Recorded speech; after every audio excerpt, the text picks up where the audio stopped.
అన్ని సమావేశాలు వేరు, ఈ సమావేశం వేరు. అన్ని సమావేశాలు లేదా చాలా సమావేశాలు మనం ఆనందంతో గడుపుకుంటాం. కొన్ని సమావేశాలు దుఃఖంతో జరుపుకుంటాం. మరికొన్ని సమావేశాలు సమావేశం యొక్క స్వభావం దుఃఖకరమైందైనా ఆలోచన పరులైనటువంటి వాళ్ళు, సామాజిక బాధ్యత ఉన్నటువంటి వాళ్ళు వాళ్ళ జీవితంలో ఏ కారణంగానైతే దుఃఖం కలిగిందో ఆ దుఃఖానికి కారణం మనం నివసిస్తున్నటువంటి సమాజమే కారణం అని భావించినటువంటి వాళ్ళు సర్వ సమాజంలో ఉన్నటువంటి దుఃఖాన్ని దూరం చేయడానికి దుఃఖకరమైనటువంటి సమావేశాలను కూడా ఆలోచనాత్మకంగా మరల్చి, జ్ఞానవంతంగా మరల్చి సమాజంలో శాంతి చేకూరడానికి కృషి చేస్తారు. అది ఆనందానికి దారితీస్తుంది. ఈ 3 రకాల సమావేశాలలో ఇది 3వ రకానికి సంబంధించినటువంటి సమావేశం. బాధలో నుంచి మేల్కొని, బాధను దూరం చేసుకొని, బాధలో నుంచి ఆనందాన్ని పెంపొందించుకొని ఆ ఆనందానికి సమాజపరం చేయడం అనేది ఒక గొప్ప లక్షణం. అలాంటి కోవకు చెందినటువంటి ఇద్దరు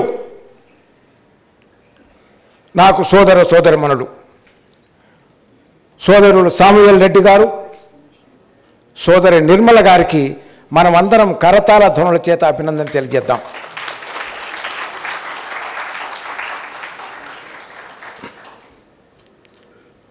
ఒక 10 రోజుల నాటి సందర్భం.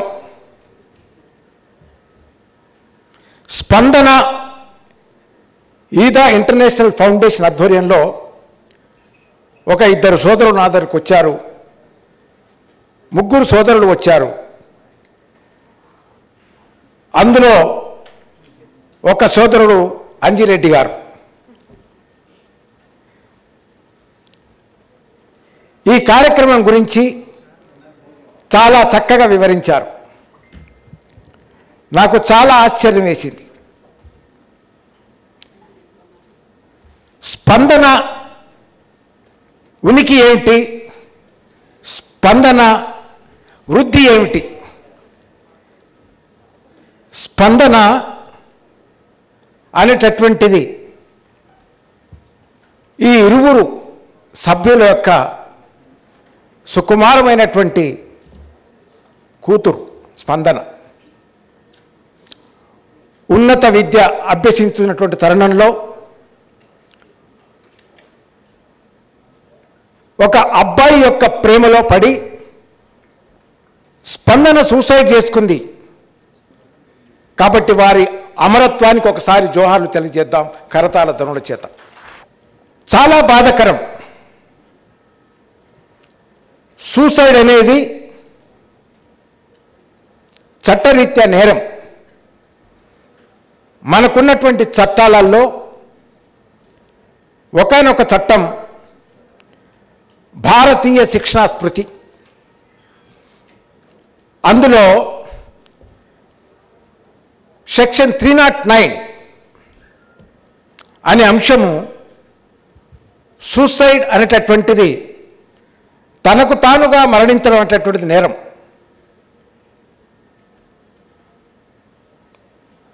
దానికి అటెంప్ట్ చేయడం కూడా నేరమే.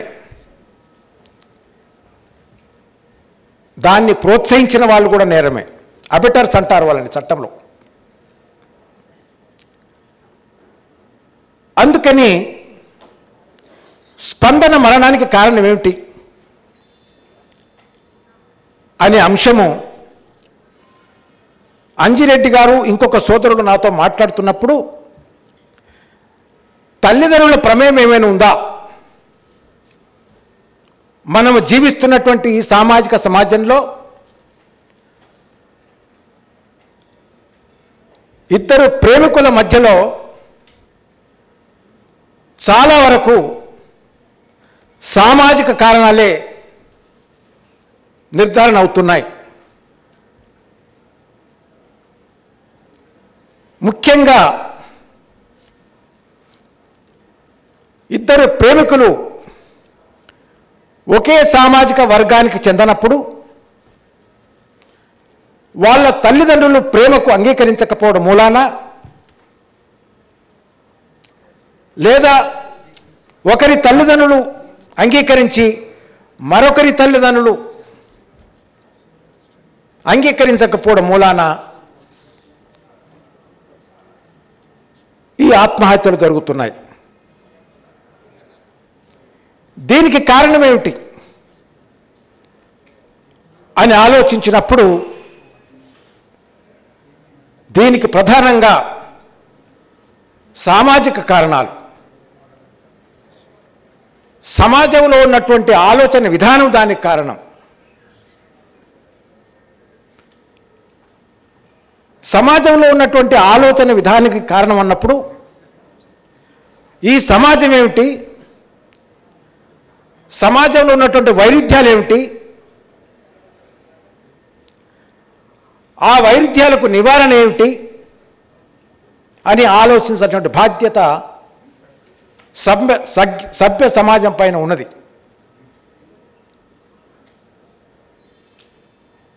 సోదరిమణి చెప్పారు, తల్లిదండ్రులు మారాలి అని, పెద్దలు మారాలి అని. తల్లిదండ్రులే కాదు, పెద్దలే కాదు, సమాజ అభివృద్ధికి భిన్నంగా ఆలోచించేటటువంటి ప్రతి వాళ్ళు మారాలి. కాబట్టి సమాజం యొక్క మార్పు అవసరం. ఇప్పుడు ఎందుకు సమాజంలో మార్పు అవసరము? అవసరం అనుకుంటే ఎలాంటి మార్పు అవసరము? ఎలాంటి సమస్యలతో సమాజం సతమతం అవుతుంది అని మనం ఆలోచించినప్పుడు మీ దృష్టికి కొన్ని అంశాలు తీసుకురావాల్సినటువంటి బాధ్యత ఉంది. మా దినచర్యలో న్యాయవాదిగా కొన్ని అంశాలు విచారించినటువంటి అంశము ఒకటైతే, న్యాయమూర్తిగా మరికొన్ని అంశాలు విచారించి నిర్ధారించడం మరొక అంశం అయితే, ఇవాళ హ్యూమన్ రైట్ కమిషన్ చైర్పర్సన్గా మా కమిషన్కు వస్తున్నటువంటి ప్రతి 5 కేసులలో తప్పకుండా 2 కేసులు ఒక యువకుడు ప్రేమించుకొని సామాజిక వర్గం ఒకటే అయినా తల్లిదండ్రి అంగీకరించలేదు కాబట్టి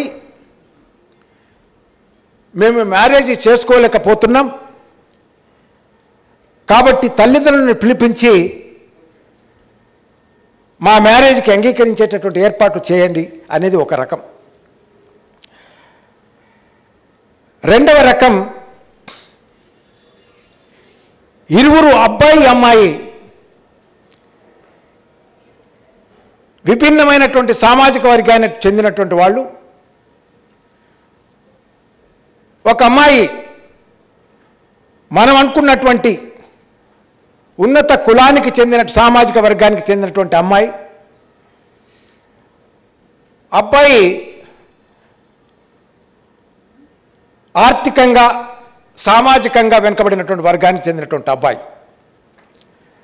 అమ్మాయి తల్లిదండ్రులు ఒప్పుకుంటే అబ్బాయి తల్లిదండ్రులు ఒప్పుకోరు, అబ్బాయి తల్లిదండ్రులు ఒప్పుకుంటే అమ్మాయి తల్లిదండ్రులు ఒప్పుకోరు. అయినా వీళ్ళు మ్యారేజ్ చేసుకుంటున్నారు. ఎక్కడ చేసుకుంటున్నారు? ఒక గుడిలోనో దండలు మార్చుకోవడమో లేకపోతే ఆర్య సమాజానికి వెళ్ళి పెళ్లి చేసుకోవడం జరుగుతోంది. వీళ్ళు కమిషన్కి ఎందుకు వస్తున్నారు అంటే, మా తల్లిదండ్రులు మమ్మల్ని విడదీయడానికి కృషి చేస్తున్నారు కాబట్టి వాళ్ళు విడదీయకుండా మాకు సరైన రక్షణ కల్పించండి అనే రక్షణ కోరుతూ మా దగ్గరికి వస్తున్నారు. మూడవ కోవకు చెందినటువంటి వాళ్ళు అమ్మాయి షెడ్యూల్ కాస్టు, అబ్బాయి రెడ్డి, పెళ్లి జరిగింది, పిల్లలైనారు, వాళ్ళను తల్లిదండ్రులు అంగీకరించలేదు.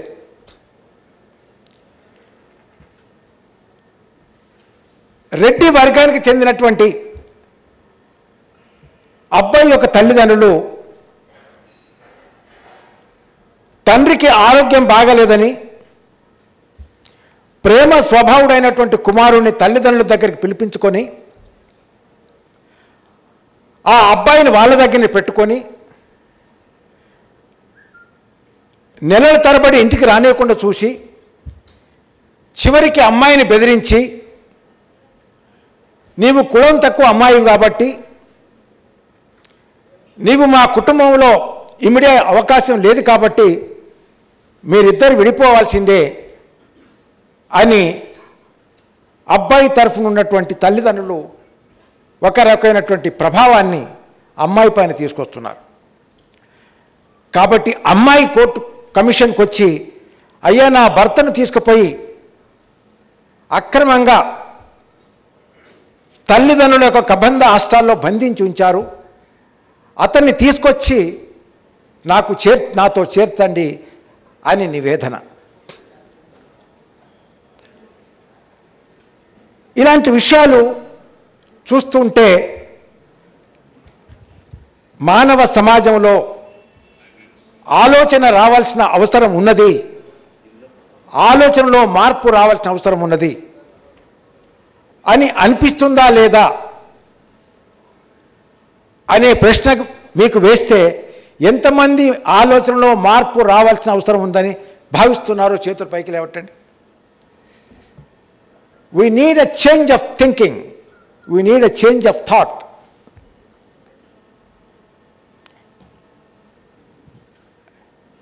ఇవాళ మనం ఎలాంటి సమాజంలో ఉన్నాం? వివక్షతతో కూడుకున్నటువంటి సమాజంలో ఉన్నాం. ఎలాంటి వివక్షత? మతపరమైనటువంటి వివక్షత, వర్ణపరమైనటువంటి వివక్షత, కులపరమైనటువంటి వివక్షత,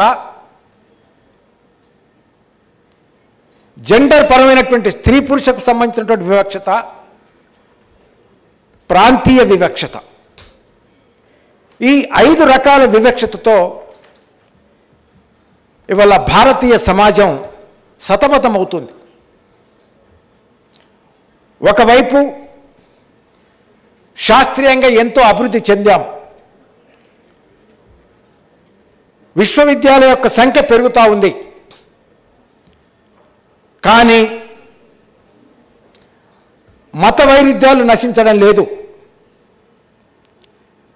వర్ణ వైద్యాలు నశించడం లేదు, కుల వైరుధ్యాలు నశించడం లేదు,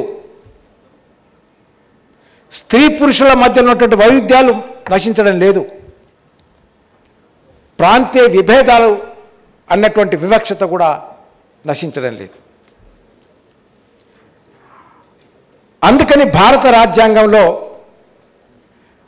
అధికరణం 15 ఒక అంశాన్ని చెప్తుంది. There cannot be any discrimination on the ground of religion, on the ground of race, on the ground of caste, on the ground of gender and on the ground of place of birth. ఈ 5 రకాల అంశాలు భారత రాజ్యాంగం ఎప్పుడైతే ఉనికిలోకి వచ్చిందో 15th August 1950, ఇవాళ మనం ఆగస్టు మంత్లో ఉన్నాం. మీ అందరికీ గణతంత్ర దినోత్సవ శుభాకాంక్షలు తెలియజేస్తున్నాను. 75 సంవత్సరాల స్వాతంత్ర భారతదేశంలో ఈ 5 వివక్షతల గురించి మనం బాధపడుతున్నాం. ఈ 5 వివక్షతలలో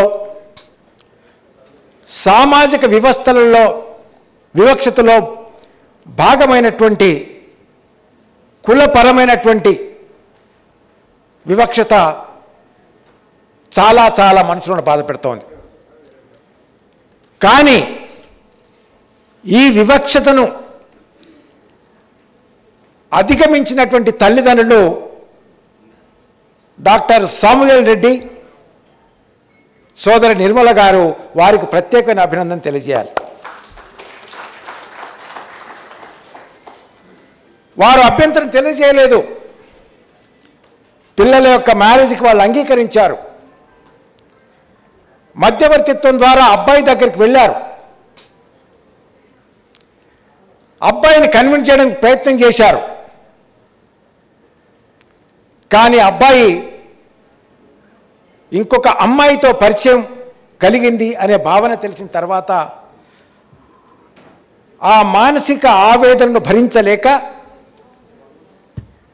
నిజమైనటువంటి ప్రేమికురాలైనటువంటి స్పందన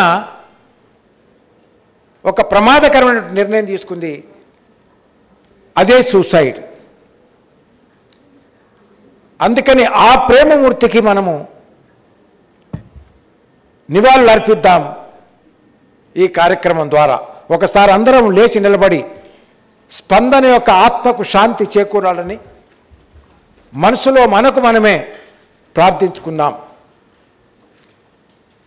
ఇవాళ స్పందన ఒక మనిషి పేరైతే మరణించిన తర్వాత ఒక వ్యవస్థ పేరైంది.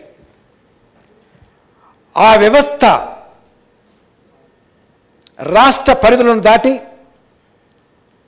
దేశ పరిధులను దాటి ఇవాళ అంతర్జాతీయంగా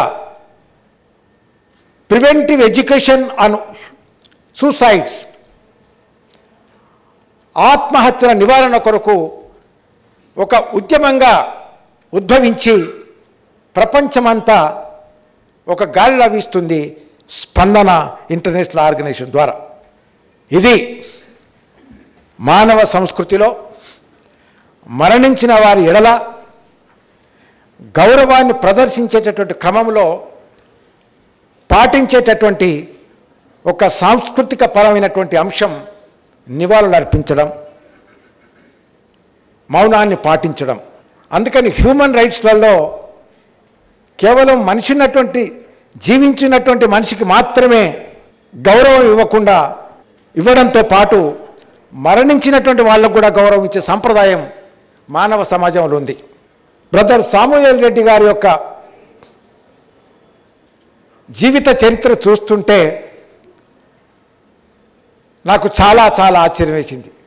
సుమారు 5-6 సంస్కారవంతమైనటువంటి అభినందనలు ఆయనకు కలిగినాయి. అన్ని పురస్కారాలే ఆయనకు. మహాత్మా గాంధీ పురస్కారం,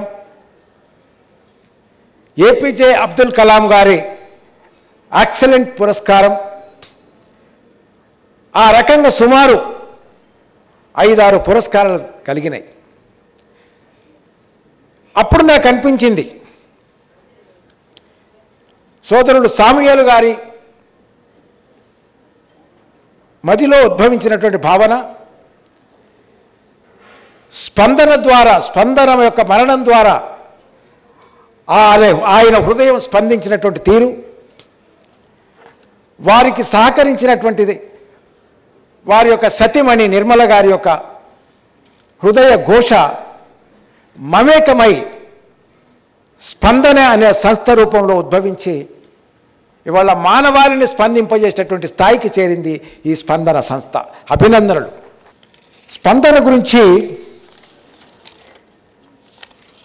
ఆలోచించినప్పుడు, వచ్చేటప్పుడు కారులో కూర్చున్నప్పుడు నాకు ఒక ఆలోచన వచ్చింది. స్పందనను మనం భౌతికంగా చూడకపోయినా ఫోటో నేను చూశాను. ఎంత చక్కటి అమ్మాయి, సినీ తారలాగా ఉంది. ఒకే ఒక కూతురు, ఏ అంగవైకల్ప్యం లేదు, రూపరహితము లేదు, ఆలోచన రహితము లేదు. మీకు చెప్పాలంటే ఎవరిలోనైతే ప్రేమ స్వభావం ఉంటుందో, దాన్ని వ్యక్తపరుస్తారో వారు దైవంతో సమానం. ఎందుకంటే love is God, God is love.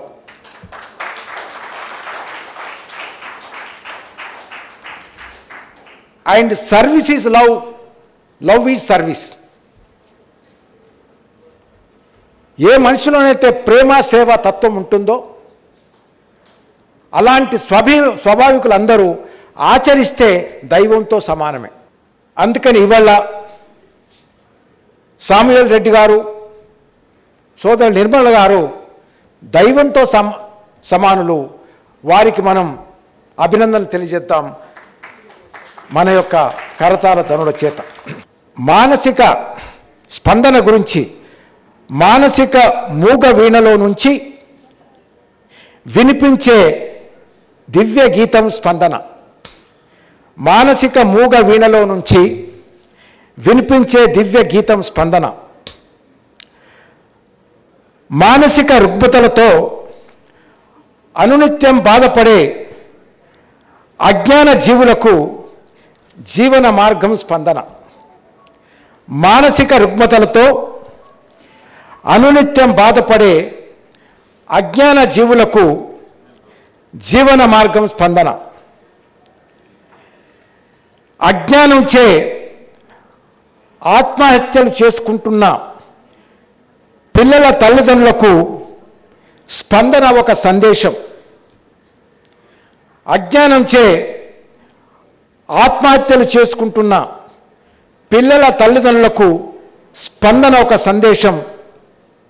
కులాల మతాలకు కుసంస్కారంచే ప్రేమికుల జీవితాలను మృత్యువు వైపు నడిపించే తల్లిదండ్రులకు ఒక స్పందన. ఈ స్పందన ఒక కనువిప్పు. కులమతాల కుసంస్కారాల చేత కృషించిపోతున్న భారత సమాజానికి స్పందన ఒక ప్రేమ గీతం, స్పందన ఒక జీవన మార్గం. ఇది స్పందన యొక్క ప్రత్యేకత. కాబట్టి ఈ సమావేశంలో ఎంతమంది విద్యార్థులు ఉన్నారో చేతి పైకి లేవటండి. విద్యార్థులు, చాలా సంతోషం. మీ అందరికీ అభినందనలు. మీరందరూ స్పందన మీకు గురువై, స్పందనకు మీరు శిశువులై, ప్రపంచ మానవాళి శాంతి కొరకు శాంతి దూతలై సమాజంలో మీరు సంపూర్ణంగా జీవిస్తూ అసంతృప్తితో జీవితం గడుపుతున్నటువంటి వాళ్లకు సంతృప్తికరమైన శాంతియుతమైనటువంటి జీవితం కలగడానికి ఈ స్పందన సంస్థ ద్వారా స్పందించేటటువంటి మీరు సంస్కారవంతులుగా తయారై మీరంతా జీవితంలో ముందుకు వెళ్ళాలని, వెనుకబడ్డటువంటి వాళ్ళను ముందుకు నడిపించాలని నేను భావిస్తూ ఉన్నాను. ఒక్కసారి చప్పట్లు కొట్టాలి మీరు. ఇంత చక్కటి సందేశం హృదయాంతరాలలో నుంచి భౌతికంగా లేనటువంటి స్పందనను స్మరించుకుంటూ మనోవేదనతో ప్రేమ అనేటటువంటి ఒక శక్తితో నేను మీతో మాట్లాడుతున్నాను. ఎందరో మంది చెల్లెళ్ళు, ఎందరో మంది తమ్ముళ్ళు ఈ సామాజిక రుగ్మతలు ఏవైతే ఉన్నాయో religion, race, caste, gender and place of birth, ఇవి రాజ్యాంగ పరంగా నిర్ణయించబడ్డటువంటి ప్రతిబంధకాలు, సమస్యలు. ఈ సమస్యల పరిష్కారం కొరకు మనం అనినిత్యం కృషి చేస్తున్నాం. మరొక వైపు అవే మూల స్తంభాలుగా సమాజంలో పటిష్టమై ఆరితేరుతున్నాయి. కాబట్టి ఈ యొక్క వివక్షత విధానం పోవాలి, ఈ వివక్షత విధానంలో మార్పు రావాలి. అందుకని మన ఆలోచన విధానంలో మార్పు రావాలి. విద్య అంటే కేవలము వల్లించడం కాదు, జ్ఞాపక శక్తి అదనంగా ఉండడం విద్యకు సూచకం కాదు. విద్యకు సూచకం ఏమిటి అంటే మనిషిని ప్రేమించడం. విద్యకు సూచకం మనిషిని గౌరవించడం. విద్యకు సూచకం మనిషి యొక్క మనుగడకు మార్గం చూపించడం. విద్య యొక్క ప్రత్యేకత మానవ జాతిని కాపాడుకోవడం, మానవ జాతికి మనుగడ చూపడం. ఇది విద్య యొక్క ప్రత్యేకత. ఇది ఆధ్యాత్మిక విద్య కావచ్చు, లౌకిక విద్య కావచ్చు, శాస్త్రీయ పరిజ్ఞానం కావచ్చు. ఎందుకు అంటే విజ్ఞానవంతమైనటువంటి మేధస్సు అంతా కూడా మానవ సమాజానికి రక్షించడానికే. కాబట్టి మనిషి యొక్క నశింపుకు దారి తీసేటటువంటి ఏ ఆలోచన అయినా అది అజ్ఞానంతో సమానమే. అది మతపరమైన ఆలోచన కావచ్చు, వర్ణపరమైన ఆలోచన కావచ్చు, కులపరమైన ఆలోచన కావచ్చు, జెండర్ పరమైన ఆలోచన కావచ్చు, లేదా ప్రాంతీయ భావంతో కూడిన ఆలోచన కూడా కావచ్చు. ఏ ఆలోచన అయినా వ్యక్తి యొక్క అభివృద్ధికి, వ్యక్తి యొక్క గౌరవానికి, వ్యక్తి యొక్క సంరక్షణకు ఏ ఆలోచన అయితే దోహదపడదో అది అభివృద్ధి నిరోధకమైనటువంటి ఆలోచన. అలాంటి ఆలోచనలో మార్పు రావాల్సిన ఆవశ్యకత ఉన్నది. ఇది ఈ దేశంలో ఉన్నటువంటి అన్ని రకాల మేధావులు ఆలోచించాల్సిన అవసరం. అందుకని ఇవాళ మానవాళిలో మానవ హక్కులపైన అవగాహన పెరగాలి. ఏమిటి ఆ మానవ హక్కులు? రైట్ టు లైఫ్, జీవితానికి విలువనిచ్చే ఆలోచన రావాలి. స్వేచ్ఛకు విలువనిచ్చేటటువంటి ఆలోచన రావాలి. సమానత్వానికి విలువనిచ్చేటటువంటి ఆలోచన రావాలి. సంరక్షణ కొరకు విలువనిచ్చే ఆలోచన రావాలి. ప్రతి వ్యక్తిని కాపాడే తందుకు మనం సర్వవిధాలా కృషి చేసేటువంటి ఆలోచన రావాలి. అందుకు భిన్నమైనటువంటి ఏ ఆలోచన అయినా అది అజ్ఞానంతో సమానం. అది ఏ శాస్త్రంలో చెప్పబడినా అది అశాస్త్రీయంతో సమానం. కాబట్టి సమావేశంలో హాజరైనటువంటి జ్ఞానులారా, సమావేశంలో ఉన్నటువంటి విద్యావంతులారా, సమావేశంలో ఉన్నటువంటి సామాజిక శాస్త్రవేత్తలారా, సమావేశంలో ఉన్నటువంటి విద్యార్థులారా, మీ అందరికీ నా సందేశం ఒకటే.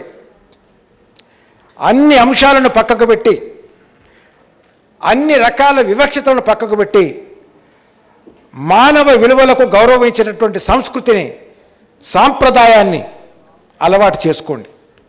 ఆ ఆలోచన విధానం మనల్ని రక్షిస్తుంది, మన వారిని రక్షిస్తుంది, మన సమాజాన్ని రక్షిస్తుంది. దానికి రెండు పునాదులు. ఒకటి లవ్, రెండవది సర్వీస్.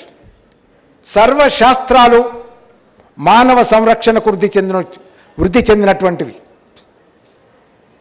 సమాజంలో ఉన్నటువంటి వనరులన్నీ మానవ జీవితానికి ఉపయోగపడేటటువంటివి. అందుచేత love and service should be the motto of every individual. ప్రేమ లేనటువంటి సేవ అసంపూర్ణం. సేవ లేనటువంటి ప్రేమ నిరర్ధకం. సేవ ప్రేమ కలుపుతనే సంపూర్ణ జీవితం. అలాంటి ప్రేమ సేవ మీలో ఉందని, దాన్ని ఒక వ్యవసాయదారుడుగా మీరు కల్టివేట్ చేసుకుంటారని, మీ కొరకు, మీ కుటుంబం కొరకు, సమాజ ఉనికి కొరకు, సమాజ మనుగడ కొరకు మీరు దాన్ని పంచుతారని, దాన్ని పెంచుతారని మనస్ఫూర్తిగా విశ్వసిస్తూ ఈ యొక్క సమావేశం వింటున్నటువంటి వాళ్ళు ఈ సమావేశంలో కొద్దిమంది అయినా ఈ యొక్క మాధ్యమం ద్వారా అనేక మంది సోదరమణులు వీక్షిస్తున్నటువంటి సందర్భంలో మనం మాట్లాడుకుంటున్నాం. ఈ స్పందన ప్రతి హృదయాన్ని స్పందింపజేసి సమాజ శాంతి కొరకు, సమాజ మనుగడ కొరకు, సమాజ అభివృద్ధి కొరకు దోహదపడుతుందని భావిస్తూ అమ్మాయి స్పందన పరోపదించి 1 సంవత్సరం గడిచింది.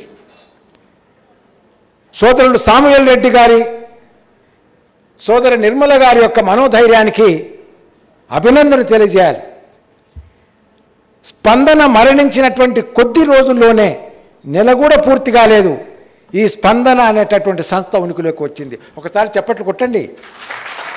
చాలా చాలా ఆశ్చర్యం. ఎంత ఆశ్చర్యం అంటే, స్పందన ఆత్మహత్య చేసుకుంది 2/1/2020. ఈ స్పందన అనే సంస్థ ఉనికిలోకి వచ్చింది 28/1/2020. నెల రోజులు కూడా పూర్తి కాలేదండి. అంటే మానసికంగా బాధపడి, మనోధైర్యంతో వెదనపడే తల్లిదండ్రులు కన్నీళ్లు కూడా ఆరనటువంటి పరిస్థితి. కానీ వీళ్ళ మనోధైర్యానికి మనం అభినందన తెలియజేయాలి. వాళ్ళలో ఒక ఉత్తేజమైనటువంటి భావన వచ్చింది. ఇలాంటి దుర్ఘటనలు ఏ కుటుంబంలో జరగకూడదు. ఇలాంటి సందర్భం ద్వారా ఏ తల్లిదండ్రుల యొక్క హృదయాలు దుఃఖమయం కాకూడదు. ఇలాంటి సంఘటనల ద్వారా బలహీనంగా ఉన్నటువంటి యువకుల యొక్క జీవితాలు ఆర్పోకూడదు. ఈ సంఘటన సమాజంకి ఒక మేలుకొలుపు కావాలి. అది ఎట్లా సాధ్యమవుతుంది అంటే, స్పందన పేరిట స్పందించినటువంటి ఈ 20 వ్యక్తులు స్పందన అనేటటువంటి సంస్థను స్థాపించి ఇవాళ మన అందరి హృదయాలను స్పందింపజేస్తూ శాంతి మార్గంలో నడిపించడానికి కృషి చేస్తున్నటువంటి వారికి ప్రత్యేకమైన అభినందన తెలియజేద్దాం. నేను 2005లో న్యాయమూర్తిని అయ్యాను. న్యాయమూర్తిని అయిన తర్వాత ఈ స్పందనకు కలిగిన ఆలోచన నాకు కలిగింది. ఏమిటి ఆలోచన అంటే, జ్ఞానమే సర్వ సమస్యలకు పరిష్కారం, education is the solution for all the problems అని ప్రైమరీ స్కూల్ నుంచి మొదలుకుంటే విశ్వవిద్యాలయం వరకు భారతదేశంలో ఉన్నటువంటి చాలా విశ్వవిద్యాలయాలు నేను సందర్శించి మాట్లాడడం జరిగింది. దాని యొక్క ప్రభావం కూడా చాలా ఉండింది. I come from Adilabad. ఆదిలాబాద్లో నేను న్యాయవాదినైన రోజుల్లో కేవలం వేళ్లపైన లెక్కబడేంత మంది న్యాయవాదులే ఉన్నారు. కానీ ఎప్పుడైతే నేను న్యాయమూర్తిని అయ్యానో చాలామంది ఆదర్శంగా తీసుకొని కొన్ని వందల మంది న్యాయవాదులు వృత్తిలో చేరారు. కొంతమంది న్యాయమూర్తులు అయ్యారు. కేవలం 2-3 హైకోర్టు న్యాయమూర్తులైనారు. అందులో డైరెక్ట్గా లాయర్ కమ్యూనిటీ నుంచి ప్రప్రథమంగా ఆదిలాబాద్ జిల్లా నుంచి న్యాయమూర్తి అయినటువంటి ఒక గొప్ప అవకాశం నాకు మాత్రమే కలిగింది. ఈ సత్యాన్ని చెప్పడానికి బాధ్యతగా ఎక్కడికి వెళ్ళినా తప్పకుండా ఒక స్కూల్ను సందర్శించడం, ఒక టెంపుల్ను సందర్శించడం, ఒక కార్యాలయాన్ని సందర్శించడం, ఒక వైద్యాలయాన్ని సందర్శించడం, అలాగే ఒక న్యాయాలయాన్ని సందర్శించడం, ఈ 5 ఆలయాలను తప్పకుండా సందర్శిస్తూ దీంట్లో మార్పు రావాలి అని చెప్తున్నాను. ఈ స్పందన మూలంగా మీలో కూడా మార్పు రావాలని నేను కోరుకుంటున్నాను. A change towards the progress, a change towards the peace, a change towards the goodness and a change towards the happiness. ఇలాంటి చేంజ్ తప్పకుండా రావాలి, వస్తుంది. అది ఈ స్పందన అనే సంస్థకు అనేక సంస్థల పాటు సాధ్యమవుతుందని నేను విశ్వసిస్తున్నాను. చివరిగా నన్ను ఆహ్వానించినటువంటి కార్యవర్గ సభ్యులకు, స్పందన ఇదా ఇంటర్నేషనల్ ఫౌండేషన్ వ్యవస్థాపకులకు మనస్ఫూర్తిగా హృదయపూర్వకమైనటువంటి కృతజ్ఞతలు ఆహ్వానించినందుకు, సమావేశం జరుపుతున్నందుకు అభినందన తెలియజేస్తూ, చివరిగా నా యొక్క కోరికను ఫౌండర్స్ వేదికపై ఉన్నటువంటి వాళ్ళు మీరు కూడా అంగీకరిస్తారని ఒక అభిప్రాయాన్ని వ్యక్తం చేస్తున్నాం. ఇంత చక్కటి కార్యక్రమం నిర్వహించడానికి ప్రధాన కారకులు బాధల్లో ఉన్న వాళ్ళ యొక్క బాధలో నుంచి జ్ఞాన పరిమళాన్ని మనకు అందిస్తున్నటువంటి సోదరిమణి సామువేల్ రెడ్డి గారికి, నిర్మల గారికి నా చేతుల మీదుగా ఒక షాలో కప్పి అభినందించాలని నేను కోరుకుంటున్నాను. శాలువతోటి సత్కరిస్తూ ఉన్నారు.